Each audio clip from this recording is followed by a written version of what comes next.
Hey guys, this is Cody from Syngency, and in this video I'm going to show you how to link a talent in a booking. So when creating a new booking or adding talent to an existing booking, you can check linked to link the selected talent together. So let's go ahead and go into one of our bookings here and I'll show you that. Here on the left hand side you'll see our two talent for this job, and currently they are not linked. You can easily see which talent are linked within the booking by the chain link icon next to their names. So these guys don't have it, and in order to do that, you'll just right click or control click, go up to link, and do that for the second talent. Now they're both linked here by the chain icons.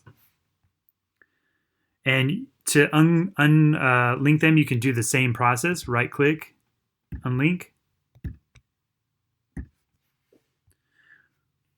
Once you have multiple talent linked together, changing one person's schedule or fee will update the corresponding item for all others who are linked.